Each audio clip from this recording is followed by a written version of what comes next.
Welcome to Power TNPSC Academy. Sixth new book Indian Polity தேசிய சின்னங்கள். இந்த பாடத்தோட questions தான் இங்கே பார்க்க போகிறோம். மொத்தம் இந்த பாடத்துல இருந்து 55 கேள்விகள் இங்கே கொடுக்கப்பட்டிருக்கு. ஒரு தடவை இந்த லெசனை புக்கில் படிச்சுட்டு இந்த வீடியோவில் இருக்கிற கொஷின்ஸ் பார்த்தீங்கன்னா பெஸ்ட் ரிவிஷனாக இருக்கும். தேசிய கொடியில் உள்ள அசோக சக்கரம் எத்தனை ஆரங்களை கொண்டுள்ளது?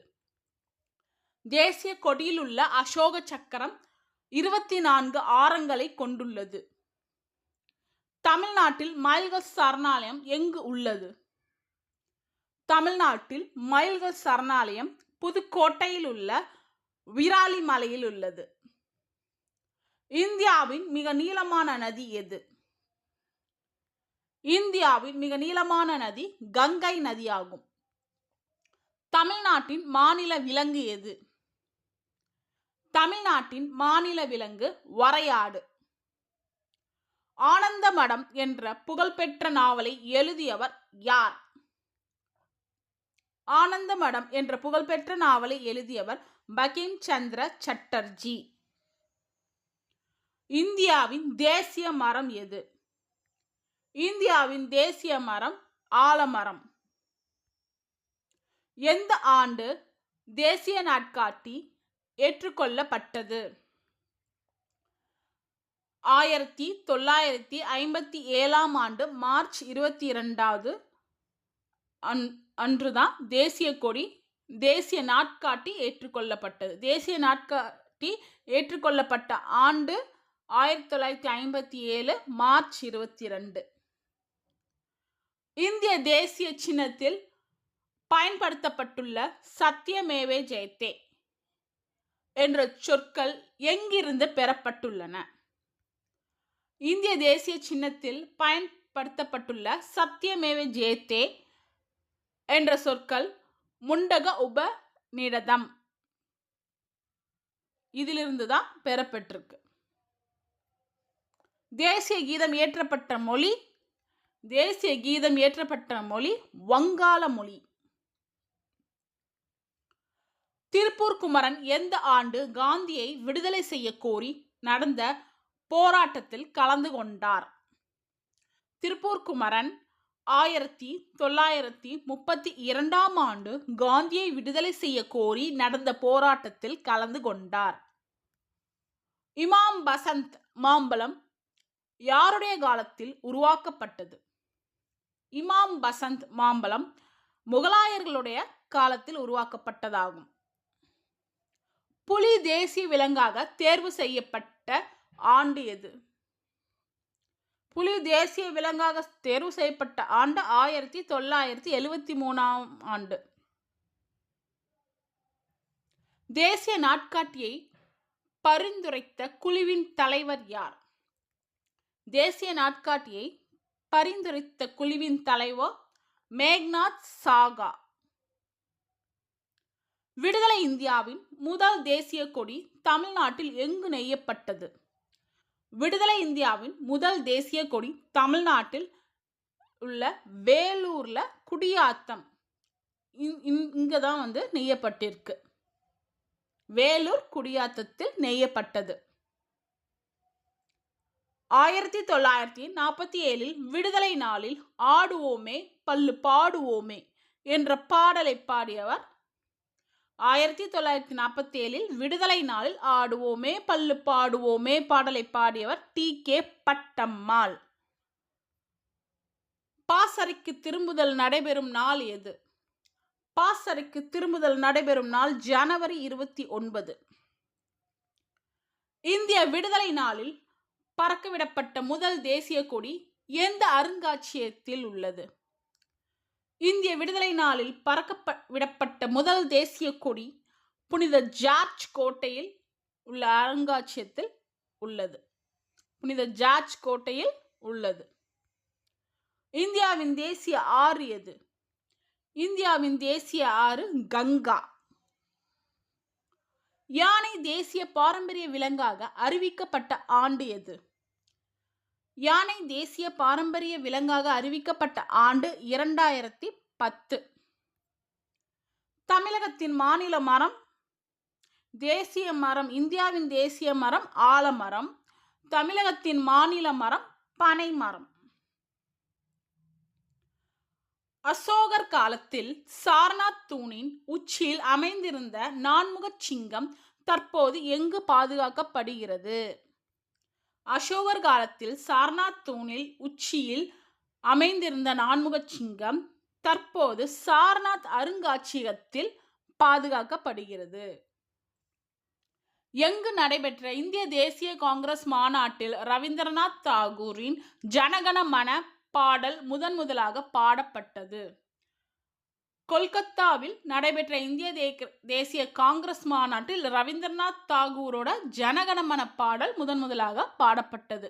கொல்கத்தாவில் நடந்தது. முதல் நடந்தது கொல்கத்தால தான். இந்திய ரூபாய்க்கான சின்னத்தை வடிவமைத்தவர் யார்? இந்திய ரூபாய்க்கான சின்னத்தை வடிவமைத்தவர் டி. உதயகுமார். தேசிய கொடியின் நீளம் மற்றும் அகலம் எந்த விகிதத்தில் அமைந்துள்ளது?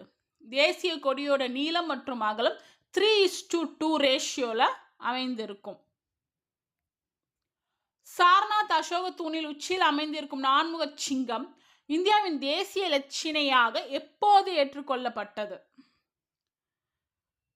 சாரநாத் அசோக தூணில் உச்சியில் அமைந்திருக்கும் நான்முக சிங்கம் இந்தியாவுடைய தேசிய இலச்சினையாக ஏற்றுக்கொள்ளப்பட்ட ஆண்டு ஜனவரி 26, 1950 ஆண்டில்தான். இந்திய தேசிய கீதத்தை முழுமையாக பாட எடுத்துக்கொள்ள வேண்டிய கால அளவு எவ்வளோ? இந்திய தேசிய கீதத்தை முழுமையாக பாட எடுத்துக்கொள்ள வேண்டிய கால அளவு 52 வினாடிகளே ஆகும். பாலிலிருந்து தயிர் உருவாக எந்த நுண்ணுயிரி பயன்படுகிறது? பாலிலிருந்து தயிர் உருவாக லாக்டோபாசிலஸ் டெல்புர்கி இந்த நுண்ணுயிர் தான் பயன்படுத்தப்படுகிறது. இந்திய அரசியலமைப்பு சபை எப்போது மூவண்ண கொடியை தேசிய கொடியாக ஏற்றுக்கொண்டது? இந்திய அரசியலமைப்பு சபை ஜூலை 22, 1947 ஆண்டு மூவண்ண கொடியை தேசிய கொடியாக ஏற்றுக்கொண்டது. கங்கை நதியின் நீளம் என்ன? கங்கை நதியின் நீளம் 2525 கிலோமீட்டர். கங்கை நதியின் நீளம் 2525 கிலோமீட்டர். இந்திய தாவரவியல் பூங்காவில் உள்ள உலக சாதனை படைத்த ஆலமரம் எந்த பகுதியில் அமைந்துள்ளது? இந்திய தாவரவியல் பூங்காவில் உள்ள உலக சாதனை படைத்த ஆலமரம் கொல்கத்தாவில் உள்ள ஹவுரா எனும் பகுதியில் அமைந்துள்ளது. கொல்கத்தா ஹவுரா எனும் பகுதியில் அமைந்துள்ளது. இந்திய தேசிய கொடியை வடிவமைத்த பிங்காலி வெங்கையா எந்த மாநிலத்தைச் சேர்ந்தவர்? இந்திய தேசிய கொடியை வடிவமைத்த பிங்காலி வெங்கையா ஆந்திர மாநிலத்தைச் சேர்ந்தவர். திருப்பூர் குமரன் பிறந்த ஊர் எது? திருப்பூர் குமரன் பிறந்த ஊர் சென்னிமலை. ஈரோடு சென்னிமலை. சமப்பகல் இரவு நாள் என்பது எப்பொழுது? சமப்பகல் இரவு நாள் என்பது மார்ச் 22. 16ஆம் நூற்றாண்டில் மன்னர் ஷெர்ஷா சூரி வெளியிட்ட வெள்ளி நாணயத்தின் பெயர் என்ன? 16ஆம் நூற்றாண்டில் மன்னர் ஷெர்ஷா சூரி வெளியிட்ட வெள்ளி நாணயத்தின் பெயர் ரூபியா. லீப் ஆண்டுகளில் வரும் சமப்பகல் இரவு நாள் எப்பொழுது கடைபிடிக்கப்படுதுன்னா லீப் ஆண்டுகளில் மட்டும் மார்ச் 22. சமப்பகல் இரவு நாள் அப்படின்னு கேட்டாங்கன்னா மார்ச் 22 தான் வரும். லீப் ஆண்டுகளில் வரும் சமப்பகல் இரவு நாள் என்பது மார்ச் 21.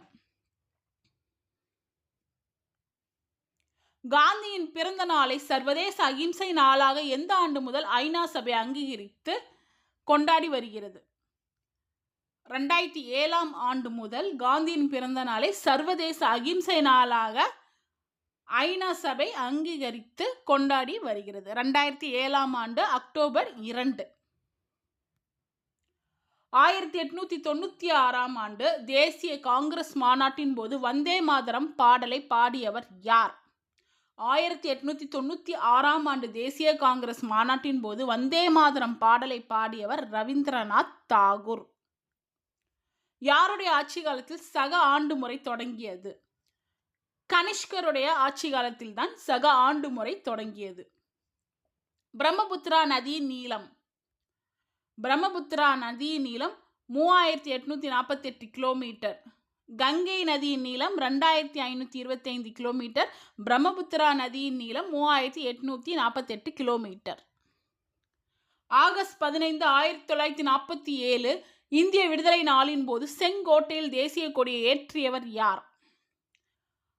ஆகஸ்ட் 15, 1947 இந்திய விடுதலை நாளின் போது செங்கோட்டையில் தேசிய கொடியை ஏற்றியவர் ஜவஹர்லால் நேரு. இந்திய தேசிய கொடியை வடிவமைத்தவர் யார்? இந்திய தேசிய கொடியை வடிவமைத்தவர் பிங்காலி வெங்கையா. இந்தியா எனது தாய்நாடு என தொடங்கும் நமது தேசிய உறுதிமொழியை தெலுங்கில் எழுதியவர் யார்? இந்தியா எனது தாய்நாடு என தொடங்கும் நமது தேசிய உறுதிமொழியை தெலுங்கில் எழுதியவர் பிதிமாரி வெங்கட சுப்பாராவ். தேசிய பாடலான வந்தே மாதரம் என்ற பாடலை சமஸ்கிருத மொழியில் இயற்றியவர் யார்? தேசிய பாடலான வந்தே மாதரம் என்ற பாடலை சமஸ்கிருத மொழியில் இயற்றியவர் பங்கிம் சந்திர சாட்டர்ஜி. விடுதலை நாளின் போது டெல்லியில் கொடியேற்றுபவர் யார்? விடுதலை நாளின் போது டெல்லியில் கொடியேற்றுபவர் பிரதம அமைச்சர். சத்தியமேவே ஜெயதே வாய்மையே வெல்லும் முதலில் எந்த மொழியில் எழுதப்பட்டுள்ளது? சத்தியமேவே ஜெயதே வாய்மையே வெல்லும் முதலில் தேவநாகரி மொழியில் எழுதப்பட்டுள்ளது. தேவநாகரி மொழியில் எழுதப்பட்டுள்ளது. சக ஆண்டு முறை தோன்றிய ஆண்டு கிபி 78ஆம் ஆண்டு முதல். மயிலுக்கு போர்வை வழங்கிய கடையேழு வள்ளல் யார்?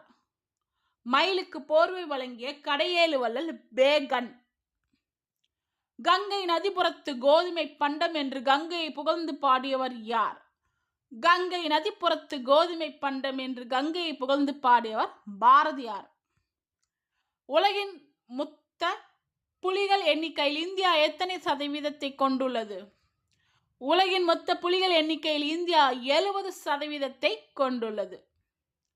தேசிய கீதத்தை வங்காள மொழியில் இயற்றியவர் யார்? தேசிய கீதத்தை வங்காள மொழியில் இயற்றியவர் ரவீந்திரநாத் தாகூர். வந்தே மாதரம் என துவங்கும் பாடலை எந்த ஆண்டு எந்த இடத்தில் தேசிய பாடலாக இந்திய தேசிய காங்கிரஸ் அறிவித்தது? வந்தே மாதரம் என தொடங்கும் பாடலை 1896ஆம் ஆண்டு கல்கட்டாவில் தான் தேசிய பாடலாக இந்திய தேசிய காங்கிரஸ் அறிவித்தது. இந்தியாவின் தேசிய நீர்வாழ் உயிரினம் எது? இந்தியாவின் தேசிய நீர்வாழ் உயிரினம் ஆற்று ஓங்கில் டால்பின். எந்த ஆண்டு மயில் தேசிய பறவையாக தேர்ந்தெடுக்கப்பட்டது? 1963ஆம் ஆண்டு தேசிய பறவையாக மயில் தேர்ந்தெடுக்கப்பட்டது.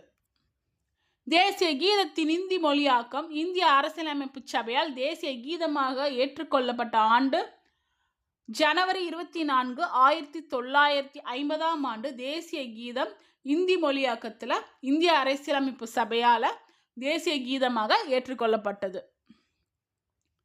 பிரபல வான் இயற்பியலாளர் மேக்நாத் சாகா தலைமையிலான நாட்காட்டி சீரமைப்பு குழுவின் பரிந்துரையின் பேரில் எந்த ஆண்டு முதல் தேசிய நாட்காட்டி ஏற்றுக்கொள்ளப்பட்டது? மார்ச் 22, 1957ஆம் ஆண்டு பிரபல வான் இயற்பியலாளர் மேக்நாத் சாகா தலைமையில் நாட்காட்டி சீரமைப்பு குழுவோட பரிந்துரை பேரில் முதல் தேசிய நாட்காட்டி ஏற்றுக்கொள்ளப்பட்டது. ஆண்டு கேட்டாங்கன்னா மார்ச் 22, 1957ஆம் ஆண்டு. மார்ச் 22, 1957ஆம் ஆண்டில் முதல் தேசிய நாட்காட்டி மேக்நாத் சாகா தலைமையில் பரிந்துரையின் பேரில் ஏற்றுக்கொள்ளப்பட்டது. இதோட இந்த லெசன் முடிஞ்சிருச்சு. டோட்டலாக 55 கொஷின்ஸ் பார்த்துருக்கோம். இந்த வீடியோ யூஸ்ஃபுல்லாக இருந்துச்சுன்னா பாட் என்பிசி அகாடமியை சப்ஸ்கிரைப் பண்ணுங்கள். ஸோ ரெகுலராக வர வீடியோஸ் வந்து உங்களுக்கு நோட்டிஃபை ஆகும். Keep share and subscribe with your friends. Stay tuned with Pod NPC Academy. Thank you.